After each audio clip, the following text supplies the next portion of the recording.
Okay, it's now 7 o'clock, so we will go ahead and get started. Hi everyone, welcome to tonight's virtual writers workshop. My name is Salim, and I'll be serving as your host tonight and will help navigate questions. Our topic tonight is plot development, presented by local mystery author Molly MacRae. Before we get started, I do want to share a few updates about the library. We are open and back to our regular hours, but if you don't feel comfortable coming into the library just yet, we are continuing our curbside pickup. This is where you can request items at home and pick them up in front of the library during designated hours. For more information on that, you can visit champaign.org/curbside. If you have questions for staff, there are a few ways you can reach out to us. You can schedule a consultation at champaign.org/book-a-librarian. You can also chat with us anytime that we are open, and our chat is located on our main website, champaign.org, at the bottom of the page. And you can email us at librarian@champaign.org. I'd also like to share a few instructions for communicating through Zoom tonight. So depending on your device, at the bottom of the screen, you should, towards the center, you should see the option to chat, which will allow you to type your question in. You can, next to that is the option to raise your hand if you prefer to use your microphone, and we will unmute you. We appreciate if you could hold your questions until the end of the presentation, and Molly will address them then. With that said, I'd like to now introduce our presenter. Molly MacRae is the award-winning author of the Haunted Yarn Shop Mysteries and the Highland Bookshop Mysteries. As Margaret Welch, she has written 2 books in the Secrets of Castleton Manor Library Mysteries. Molly's short stories have appeared in Alfred Hitchcock Mystery Magazine since 1990. Her latest novel, Book 4 in the Highland Bookshop Mysteries, titled Heather and Homicide, comes out this December. Molly, thank you so much for being here, and I will turn it over to you. Thanks for having me, Salim. This is great. And for any of you who are watching right now, for the past several seasons, the library has hosted a wonderful series of writers' workshops. And if you get the chance, I encourage you to attend any in person when they are happening in person again, or this way through Zoom, which is wonderful. I'm going to talk about plot development in terms of mystery fiction, because I'm a mystery writer. So when you hear me say murder or villain, if you'll substitute something like incident or antagonist, you should be fine. The basics for plot development are similar for most types of fiction. So this evening I'm going to give you some vocabulary for talking about plot development, introduce you to some basic plot structure, and give you an example that illustrates that vocabulary and those points. We'll cover the perennial conflict of plotting versus pantsing. I'll show you some ways to visualize or create your plot, and how to improve the scenes that make up your plot. And then I'll show you some of the documents that I use when I write, which you might find either interesting or laughable or horrifying. And I'll give you my favorite pieces of writing advice, and then we'll take some questions, if there's time. Hard to say. And I'm sitting in my writing room right now, and the light is coming from the window towards me. I don't have any lights on in here, so it could be that I can't read my notes at some point. I might turn on a light. So let's talk about plots. At the center of your plot is going to be a character who wants something, wishes for something, yearns for something. And the plot is your character's journey towards fulfilling that desire. It could be an amateur sleuth who wants to find out who killed the cupcake lady. It could be, it could be the hero's journey. It could be someone who yearns for change or yearns for adventure. The plot is the why of your piece of fiction. It's why you're writing the story. Your plot is full of obstacles, keeping your character from fulfilling that wish.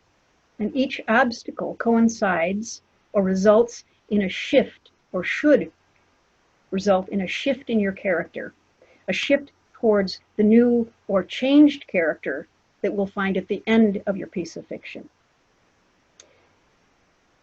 It's you usually want to have some change, some growth in your character. It might not be advisable growth.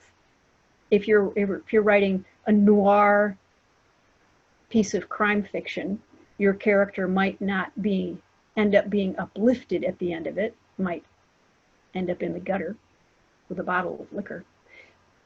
But there should be some sort of change, some sort of emotional change, some sort of intellectual change. And that's what your plot is. It's why, and this course of going through obstacles to reach the end. The obstacles, the plot points, aren't just episodes or events or bad things that happen in isolation. There need to be reactions and consequences. And these scenes, these episodes, should move the narrative toward resolving your character's yearning, whether it's the end your character is actually looking for or not. Does your character know, or are they aware of this yearning? Possibly not. Or they might be aware of it but not voice it. You as the author also might not be aware of this yearning until you're halfway through a draft or a second or third draft. Sometimes it takes a while to figure out exactly what you're writing about or what that greater arc of yearning is. And that's the nature of writing. It's full of discovery. So when you're working on a plot, when you're cooking up your plot, what are some of the ingredients you need for a good one? So here's some vocabulary. And you can take notes if you like, or Solemn is recording this, so you can refer back to it. But these are all words you'll find in any discussion of plot or story. You need conflict. That doesn't mean fistfights necessarily. It's not just the obvious, quarrels, fistfights. It's also aggravation and frustration. It's people rubbing each other the wrong way throughout the day. It's one person being irritated and another being oblivious. It's tension. It's the push and pull of human connections. We all witness conflict throughout the day in the normal course of events. It might be the child, I want Cheerios, and you don't have Cheerios, but I want Cheerios. Well, there's a little bit of conflict going on there and some tension and maybe some histrionics because you have conflict. Action. You need action. Fear is something you can use. Crisis. Lack of Cheerios could be a crisis. Tension. Motivation. Incident. Obstacle. Reactions, consequences, high points and low points, character growth, forward motion towards an end. All of these are ingredients that can go into scenes within a plot or within a plot. Okay, so now I'm going to show you an example. There's so many good examples of great plots. But I'm going to show you an example of a book that does it all. It does it all just perfectly, has everything you could ask for, including suspense, humor, a sense of morality, and a tall, dark, handsome stranger. Cat in the Hat. by Dr. Seuss. Many of you, most of you might be familiar with it. It's just perfect. I won't read the whole thing, but here we have the setup. The sun did not shine. It was too wet to play, so we sat in the house all that cold, cold, wet day. I sat there with Sally. We sat there, we two, and I said, how I wish we had something to do. You got your wish. That's the wish. That's the yearning. They want something to do. But they don't have anything to do. They're sitting in the house. So all they could do is sit, sit, sit, sit. They didn't like it one little bit. And then, bump. Something went bump. And how that bump made them jump. We looked and we saw him step in on the mat. And the story goes on from there. You've got this guy who appears, this cat, who says he can fulfill their wish for them. But it's full of tension, it's full of conflict, it's full of lots of good tricks. It's got the voice of morality. The fish, no, no, no. But it goes on and on and on, getting worse and worse and worse. And you can see it in the kids' faces. You can see it in the fish. Tension, conflict, all throughout the book. Plot just goes on and on and on.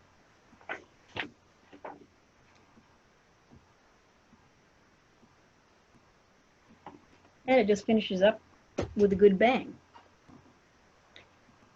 So if you want to know, if you want to see a good plot, pick up a copy of The Cat in the Hat and study that. That was a nice rhyme. Okay.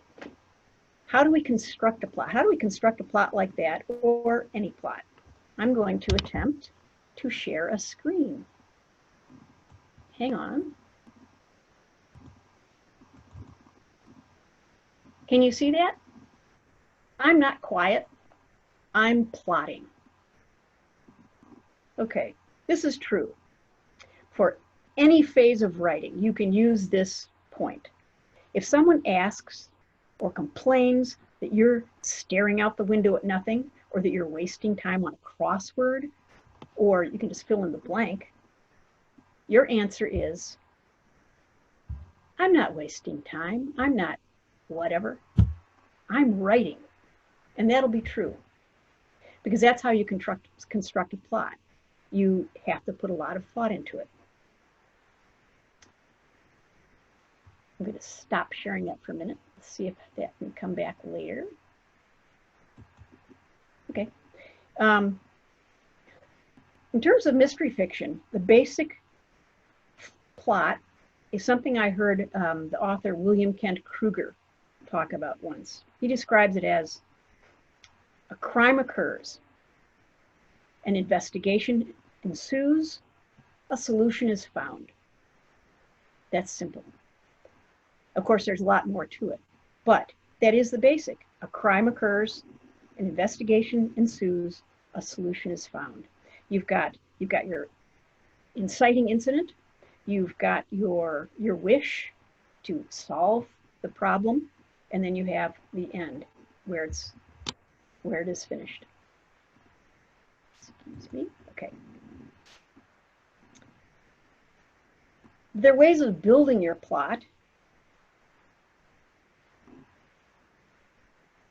by asking yourself some questions. Let's see if I can do this again. Okay.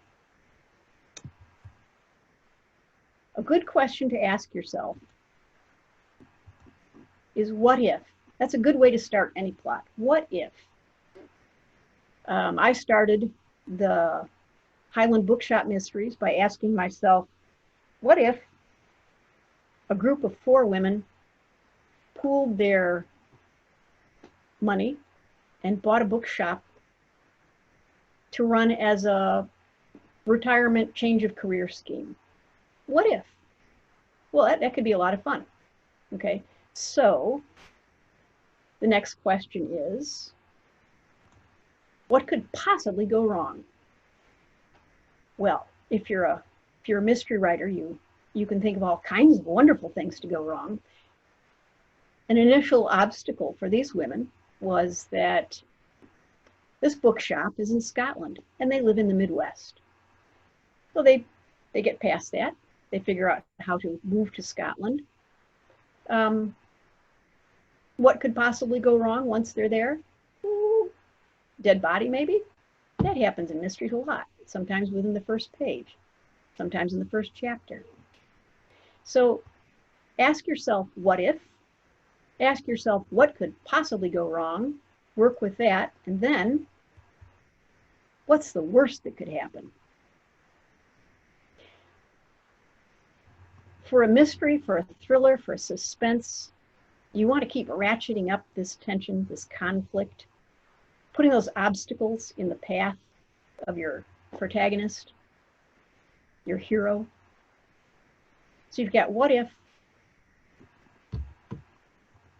what could possibly go wrong, what's the worst that could happen, and then make it worse. You want to have a nice up and down effect, but a gradual, working your way up till you get to the crisis, and then you bring it down towards the end. Plotting is, we're going to stop sharing again. Look at that. Plotting is building, which implies a plan of some sort. It's growing. It's growing your story, which implies nurturing of some sort. Even a garden that's untended by humans gets some help from nature. This brings us to the age-old question of, are you a plotter, meaning an outliner, or are you a pantser? Are you writing from the seat of your pants? There's an interesting discussion that goes on about that, because there are people who say they couldn't possibly outline. It would curtail their creativity. They don't want to know exactly what's going to happen. They want to discover it as they go along. And that's a perfectly valid way to write. There are other people who want to know or want to discover it earlier on, so that then they can write to that outline that they've created. I think sometimes that people who are pantsers are possibly plotting in their head and just are adept at that, whereas some people prefer to get it down on paper in one form or another. And there are lots of forms of outlining. I'll show you several. I hadn't realized I had so many different types myself.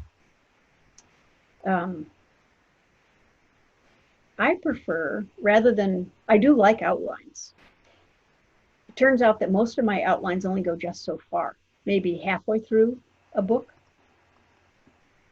2/3 of the way through. And then from there, I don't know what's going to happen. I might have a vague idea. I might know who did it. I might know how it's going to end, but still not who did it. But at some point, I do just start writing. And then when I get to the part that I haven't outlined yet, I do outline it. That just works for me. Whatever works for you is how you should do it. I prefer, because I'm not wed to my outline. That's another problem that people see if they are a pantser. They think that the outline is set in stone and there's no room for moving off in another direction. If your character, because your characters might come alive, your character might take you off down another garden path. That does happen. And outliners, at least this outliner, allows that to happen from time to time. So I think of my outlines are more organic. They are not chiseled in stone. So I think of myself, rather than a pantser or a plotter, I think of myself as a plantster. I write somewhat organically, but I do like a plan. So what is the best way to go? It's whatever works best for you. Is that really helpful for you? No, probably not. But it's as helpful as any advice you're going to get from a writer, because everyone does it from their own point of view. And in the end, you'll have to discover your own way through the woods.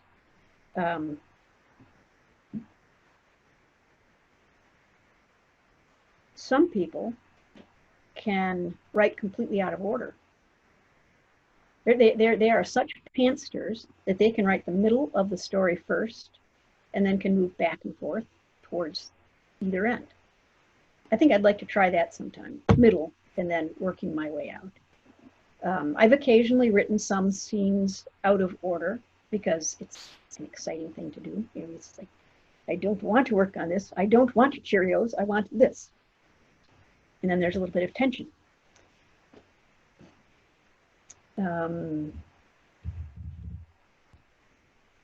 I've lost my place on my notes here. That's kind of like being a pantster. You can start at the end of your work and work backwards. I've heard that that's a great way to do a thriller. Have the end firmly in mind, and because you want twists and turns, working backwards is supposed to be an easy way to work them in. I haven't tried that yet. I'd be happy to try that too. Writing is so much fun because there's so much discovery. It's a joy. And plotting might be different when you're writing mysteries than when you're writing another type of fiction. But from what I've heard and read, writers do plot mysteries in much the same way, which means every way possible that other fiction writers do work.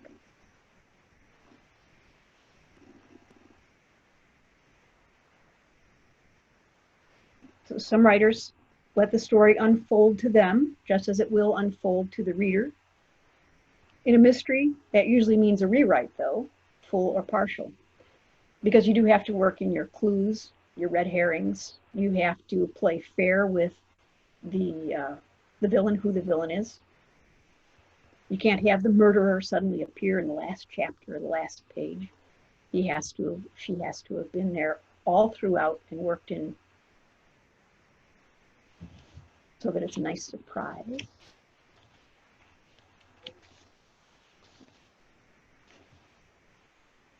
Why does one person prefer pantsing to outlining? Personality, situation, the work in progress, or a deadline.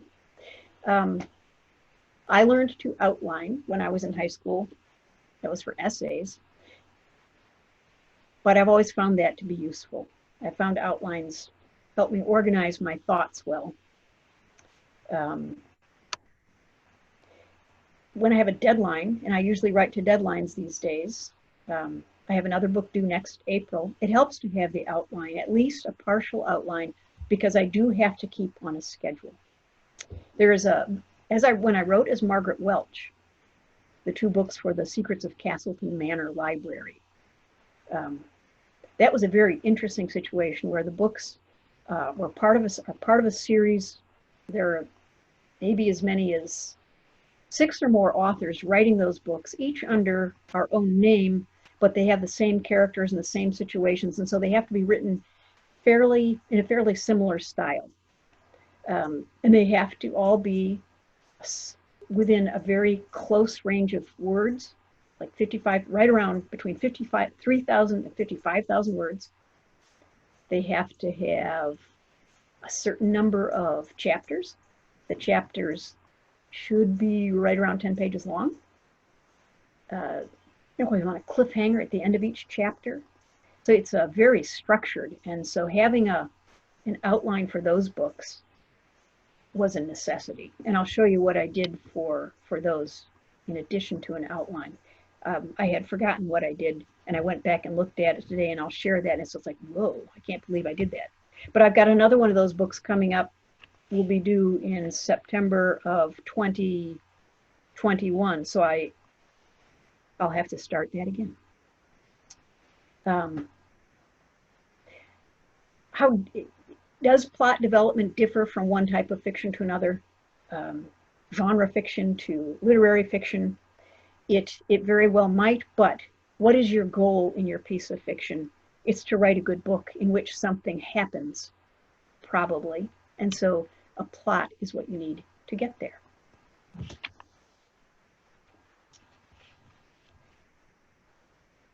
There are ways of visualizing plots.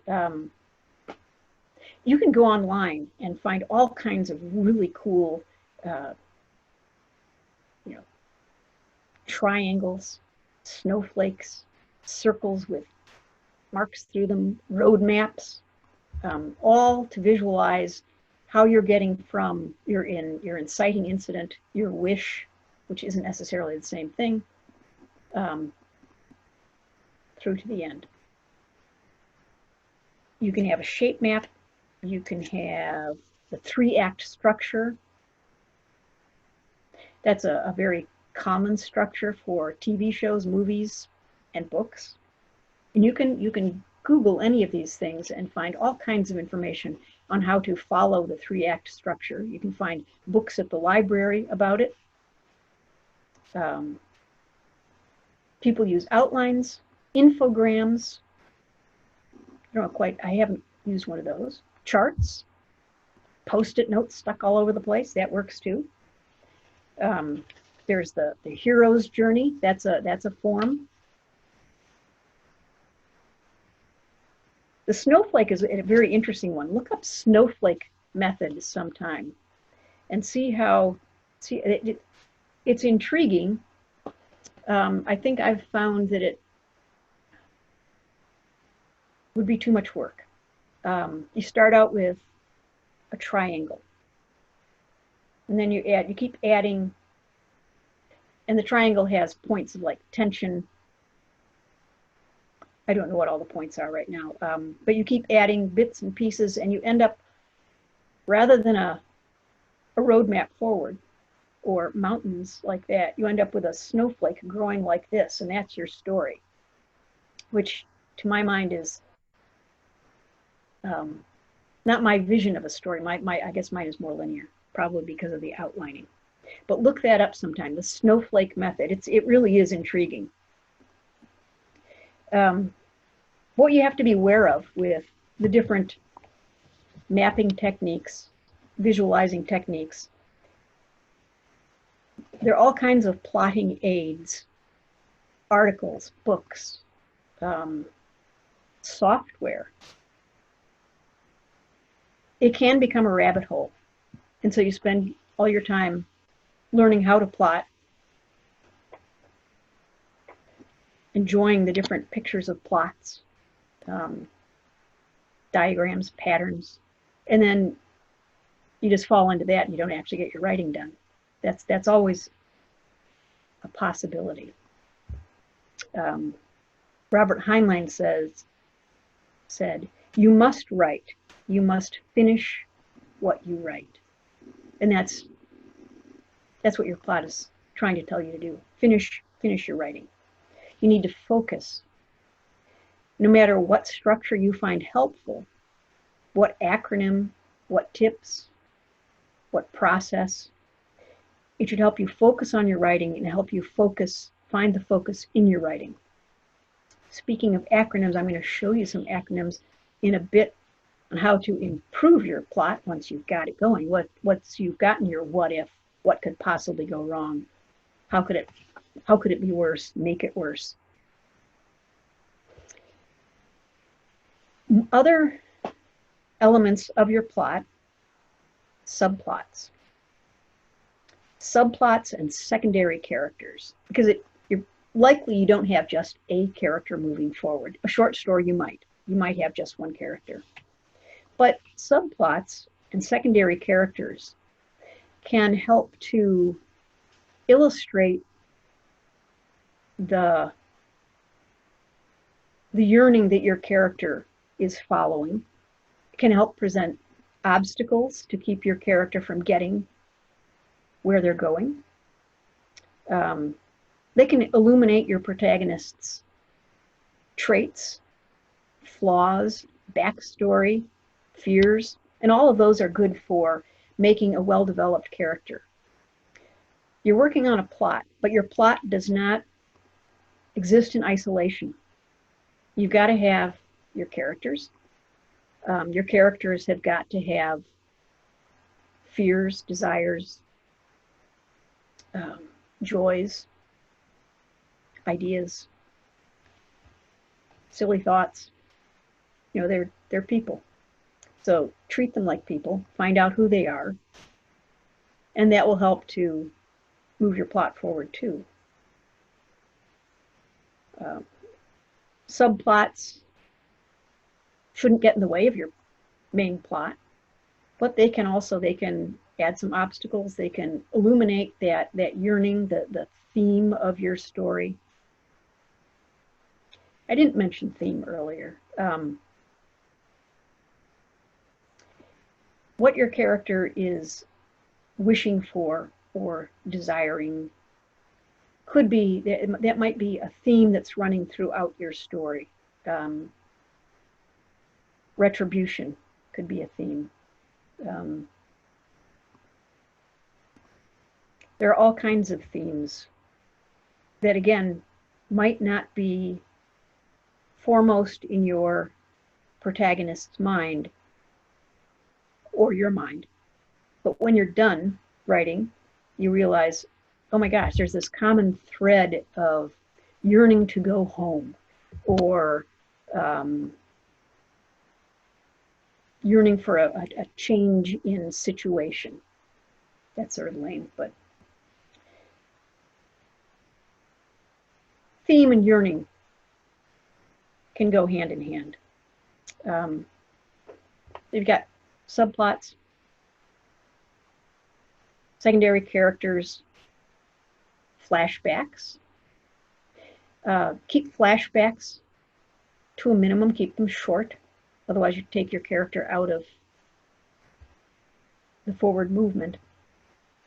Flashbacks only really need 3 elements: something to trigger it, a scene in that flashback, and then return to the present. And in order to do that, really all you have to do is say, now we're going to go eat supper. Yesterday we had baked salmon and it was delicious, and Ross made it, and now we're having leftover salmon. That was also lame, but there you go. Your plot is made up of scenes. The scenes are showing. That's where you show without telling. That's where you emphasize something important in your story. It's the important stuff. It's what happens, what are the consequences. If you have information that isn't going to move the story forward, but it's still, you want to get in there, you can do that with exposition. You can just tell that. You don't have to show absolutely everything.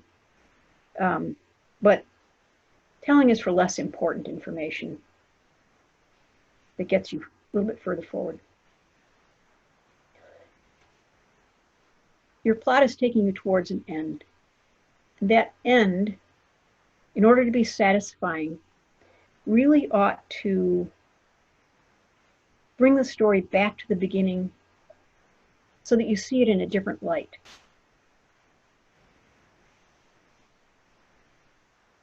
In The Cat in the Hat, we do end up back at the beginning. The cat has left. He's packed up thing 1 and thing 2 and taken them away. And Sally and her brother are sitting again, and they're just sitting. And then their mother comes home. And they're like, what did you do? Should we tell her about that? Now, what should we do? A little bit of tension there again at the end. But those children are a little bit different at the end, too. They've had quite an adventure. Um,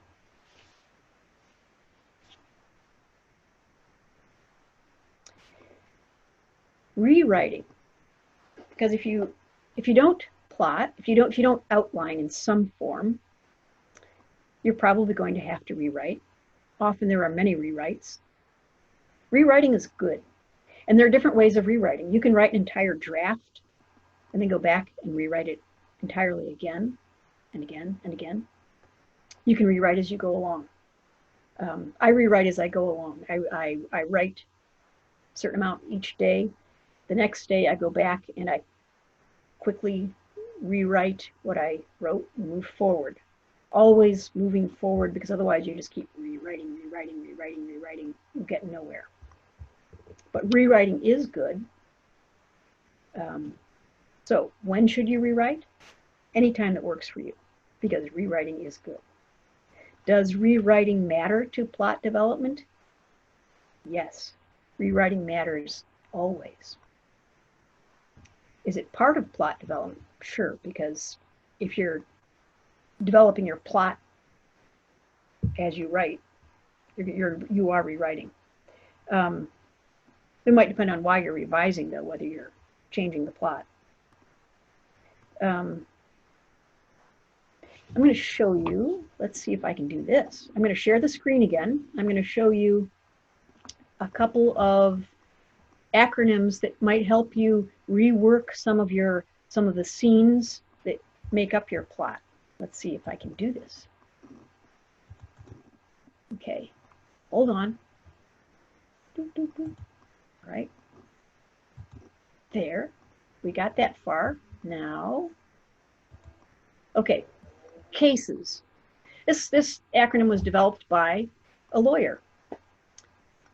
What you need in every scene is conflict, action, some one or more than one of the five senses, and emotional shift.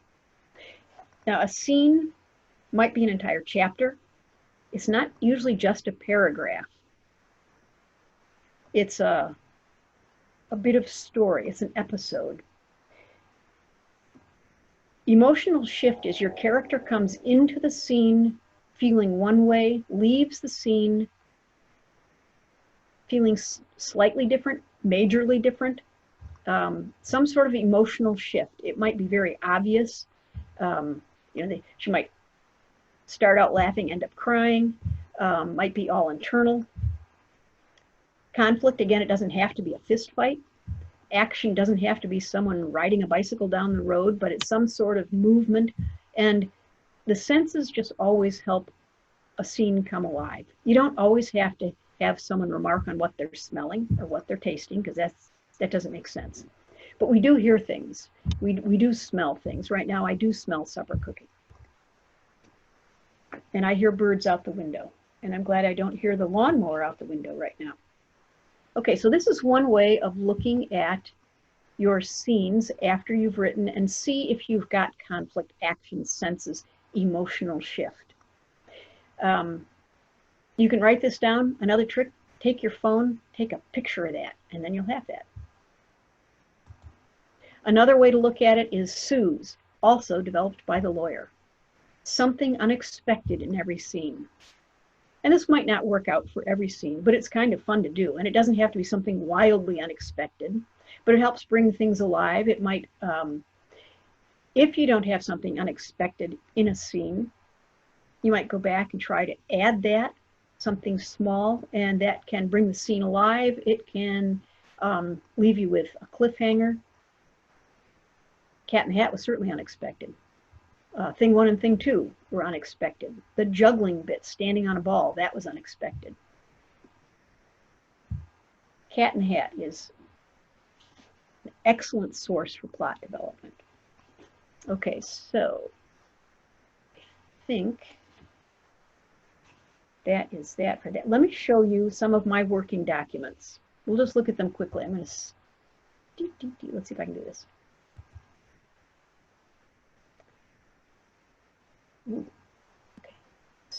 New share, there we go. And here we go. All right. This is I did this once and I didn't finish it. Jane Cleland, Cleland, has a book about how to master plot twists. And she has this graphic that she uses with the main highway, which is your main plot, and service roads, secondary plot 1, secondary plot 2. And she has it analyzed so that she figures out where you should have a twist happen. You should have the first one in your secondary plot 1 should happen at page 40, right about page 40. She has these things, she called them, I don't know how you'd pronounce it except TRD, T-R-D, which was tension, action, reaction. I renamed it. No, there was a D in there too, so it was danger. I rearranged it so it was drat, because I figured drat. That's what, that's what a mystery, that's what a sleuth would say. Oh, drat. So she's got all these different page numbers. You should do this by this page, this by that page. So I was trying to follow that, and it was interesting. This was for the book Cruel and Unusual, and I figured the highway was who killed Belinda Moyer. That was the main question. Plot, secondary plot 1 is Geneva's Widening World. Geneva's the ghost in the books, in the Haunted Yarn Shop Mysteries. Secondary plot 2 is Kath's Weirder World. Kath is the person who never believed in ghosts, but she's got this depressed ghost named Geneva on her hands. So their worlds are changing. In the meantime, they're also trying to figure out who killed Belinda Moyer. So that's one way of plotting things out. Then there is, what was this? Oh, okay. This is for that chapter by chapter. What happened in the Secrets of Castleton Manor book called The Grim Reader. I don't know why I decided to do this, but it was interesting. I had for each chapter the opening event, the first lines, the main event, and the last line, and how many words it was and how many pages, because of course I did have to keep track of how many words and how many pages. It was a little bit stressful. So that worked out. But you know what? I mostly did this after the fact. I didn't plan all this out like this. I did it as I went along to make sure I was staying on target. Okay, let's see if I can find the next picture. Maybe. Not there. I came up with a timeline also. What happened morning, afternoon, and evening, each of the days that this book took place. And again, I kind of filled that in afterwards. Oh, look, yeah. So how useful that is, I don't know. Afterwards, it makes me feel very accomplished. And I guess that's worthwhile. Here is the outline for the book that's coming out in December. So I'm not going to let you read a lot of it, but I'm going to show you this is my outline. I mean, look, that's an honest to goodness outline with comments and notes, and it's 9 pages long. A lot of it has dialogue too. Anyway, there you go. That's a sort of an anal retentive outline. Here is a different kind of outline. It was just a paragraph per chapter. This was for the first book in the Highland Bookshop Mysteries, Plaid and Plagiarism. And as you can see, it stops at chapter 14, and there were actually about, I don't know, 20, 30 chapters. So I do stop at some point and then just keep going, and then I'll go back and fill in.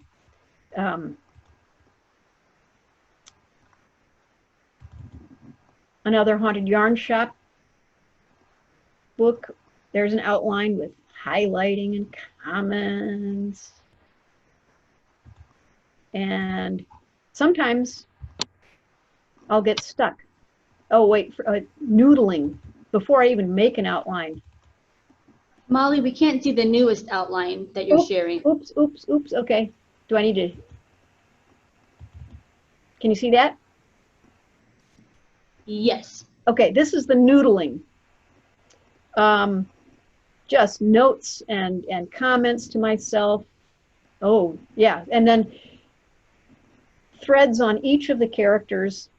And I did this before I made the outline, before I made the plot. That's the weapon. That's a hackle. It's for separating out the threads of linen. It's lethal, like giant nails sticking out of a board. So just all kinds of stuff like that. Sometimes I get stuck and don't know where I'm going. So can you see that? Or do I need to, do you see where it says, Dear Molly? That's a letter I had cast. Right? Can you see it? I had my character write me a letter telling me what's happening. She wrote me a 10-page letter. We're still on the noodling page. Still on the noodling page. Okay, hold on here. New share. Now we're on the letter page. Okay. Single space 10-page letter from my character telling me what's happening. That was a very interesting process. It's okay to use weird processes when you're plotting a book. Okay, we are getting towards the end. Let me show you my tips. We're going to do a new share and come back over, not there. Hang on, we'll stop that and try. No, sorry. There we go. Okay. Nancy Pickard is a wonderful mystery writer. You know, if we were inventors or scientists, we'd think nothing of failing. We just clean our test tubes, take what we learned from failing, and then start the next experiment. Excuse me while I adjust my lab coat and get back to my book. Back to work on my book. Can't see your screen, Molly, if you're Can't sharing see one. the screen. Uh-oh. And I've lost the sharing thing. Let's end the show. Find you. Find share screen. Not that. Well,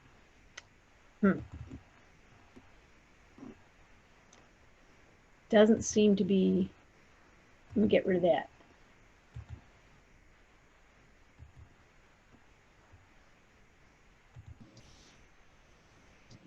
Oh dear, sorry. That's okay. We might be minimized at the very bottom, the Zoom window. Could be.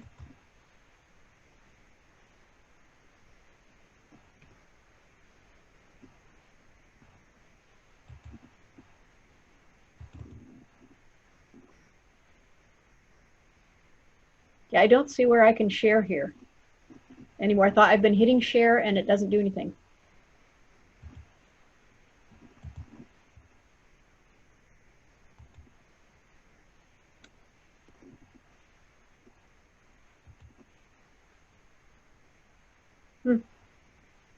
Okay, well, it was fabulous stuff. I'll tell you what it is so we don't have to waste time with this. I can see it myself. Let me get rid of that. Get rid of that. Get rid of that.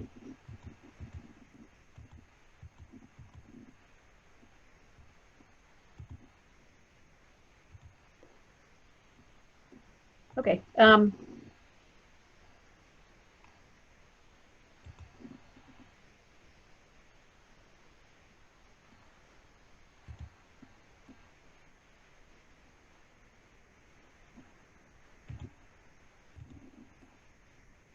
Well,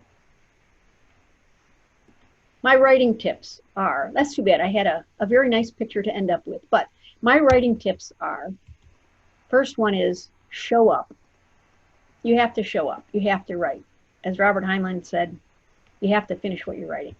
The second one is revision is the key to success. I learned that in high school, and that is my number one tip. The last thing I was going to show you was a very nice picture of me writing with my cat, to say that you got to watch out who your editor is. It looks like he's offering me some advice. Anyone can tell you how to rewrite your stuff. You're the one who needs to decide your own writing, your own plot, your own way forward. And if I can do it, you can do it.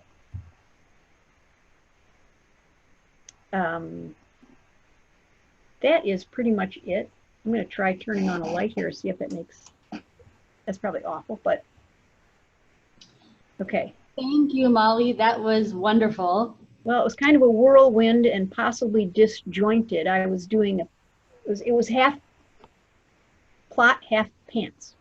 It was wonderful. It was. Thank you.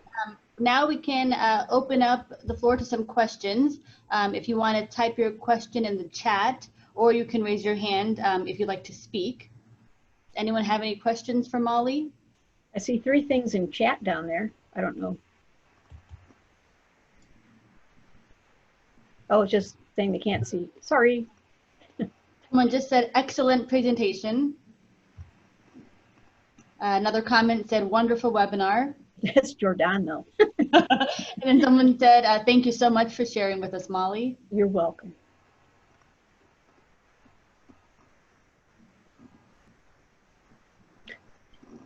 You're welcome, Candy.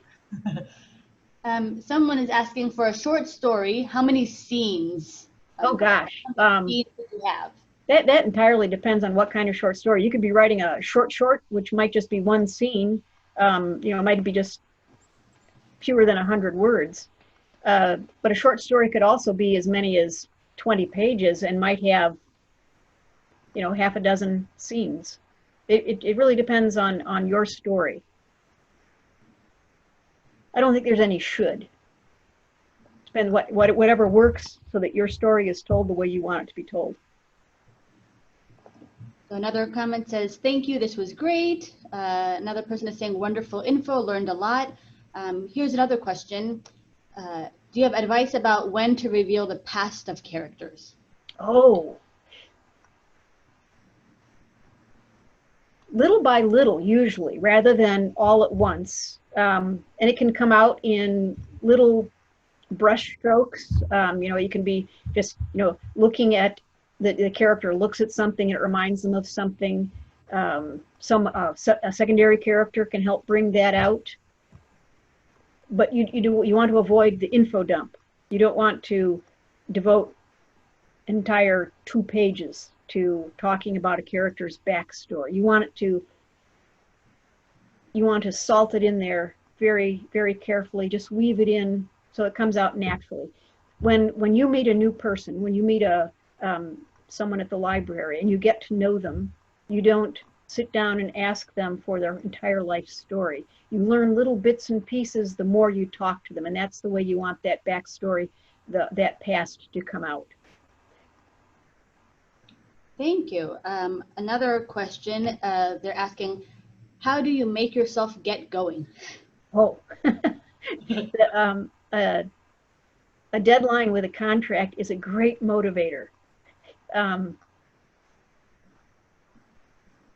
Before I had any contracts, though, I wrote 2 books without contracts. Maybe I tricked myself into it. I don't know. I would keep track of how much I wrote each day so that I would see if I was actually making progress. I've got little notebooks full of 9/10, 25 words, 9/11, 250 words, 9/12, didn't feel like writing. And then you just day after day after day, how much I got done. I was making myself accountable. There are other methods you can use, though. There's something called the Pomodoro method, where you use a timer, and you can download an app with the timer. You write for 25 minutes, you do something else for 5 minutes, and it gives you alarms. And then you write for 25 minutes, and you do something else for 5 minutes, and then you do that again, and then you get a whole 20 minutes to take a break, a longer break. And it keeps you active so that you get up and move around, but also you get into a habit. So habit is also good. Thank you. A few more questions came in. Let's see. So they said, excellent presentation, thank you. How do you know you have a publishable plot? Oh gosh. Publishing is so, if you're, depends on where you're wanting to be published too, but publishing is tricky, because you might have a perfectly publishable plot, but if no one is buying that kind of book, it doesn't mean there's anything wrong with the plot or with your writing. It might just be the wrong time for it, or maybe you haven't found the right publisher for it. If you go through your manuscript, though, and look at the scenes with the cases or the SUs, those acronyms, and check for all those kinds of the forward movement. It depends on the kind of book you're writing too, but if you have a satisfying ending, if you enjoy it, that helps. You really, but the sad answer is you don't know until someone actually buys it, until someone publishes it. But there are all kinds of publishers out there these days. One thing they ask, one thing they might say is you need to find your voice. You hear that a lot. You need to find your voice for your fiction. And then people talk about that, but what is your voice? How do you define voice? It's so slippery. I finally came up with something that I think works. If you find joy in what you write and in the writing process, but especially in what you've written, that joy comes across, and that joy is your voice. That works for me right now, but who knows? Thank you, Molly. Mm-hmm. Two more questions. The next one says, how long is too long to drag out a plot? Wow. It might depend on the type of book. The publishing industry does have some norms that, of course, they're not laws, so they can, or if, even if they were rules, they can be broken. The type of mystery I write tends to be between 75,000 and 85,000 words. Science fiction fantasy can be, 150,000 words. Children's fiction varies from, something like The Cat in the Hat, which is a full-fledged book, to things like Mysterious Benedict Society, which is I don't know how many words that is, how many words or pages that is, but it's a great big thick book. A lot of big thick stuff for science fiction fantasy for kids. It's as long as your plot is moving in a direction and continues to surprise and satisfy, how could it be too long? That again, you can't give pat answers to these things, unfortunately. But I'm sure we've all read books that just go on and on and on. Well, there are movies like that, and there are TV shows. There are TV series like that. They just go, they've jumped the shark. Thank you. And one more question came in, so we'll make this the last one. Okay. It says, how do you like to begin your stories? Should it grab you right away, or set the stage, or both? It can be both. Again, it might depend on the type of story you're writing. Mystery, they should grab you from the start, though. They need a good hook so that your reader doesn't put it down. You don't want to give them a reason to set it aside. Sometimes when you're writing, You don't know where you're starting. You don't know where to start. You might write a chapter or two, and then you get to the third chapter, and it's like, oh my gosh, this is where it actually starts. You might want to start on the day or at the time that's different in this person's life, rather than start with waking up in the morning and doing all the old ordinary things and setting up all the stuff that goes on every single day. What's different? That might be where you want to start. But go ahead and start. And it might be that someone else will tell you, it's actually in halfway chapter 2. That's what grabbed me. That's where your story starts. And that happens a lot. Nothing wrong with that. Nothing wrong with rewriting. Thank you. And I do want to share, there was an abundance of comments saying thank you so much. Wonderful info, learned a lot. Another attendee said, Molly, thank you so much. It's always great to hear your thoughts and theories on writing. And someone else said, very inspirational. Molly, thank you for sharing your process with us. And I agree. Thank you so much. You're welcome. Thank you. It's always a work in process. Writing that's what writing is. So even learning how to plot, you're always learning how to plot. Every time you sit down, you have to start again and learn again. Thank you. So thank you everyone for attending. I do want to share a quick reminder. So our next workshop will be on September 9th, and the topic will be where to begin with local editor Ekta Garg. And in that workshop, you will learn the basics of how to plan and start writing a short story. And that workshop will be the first of several workshops designed to help you prepare for our second annual short story contest. So make sure you register for that one. You can find out more about the contest. I'll share the link here in 1 second in the chat at champaign.org/short-story. You should see that. I just shared it with everyone. So we are nearing the end. I want to thank Molly again for leading such an engaging and informative workshop. That was wonderful. For having me. Thanks very much. All right. Well, thank you everyone. Have a good night, and we'll see you next month.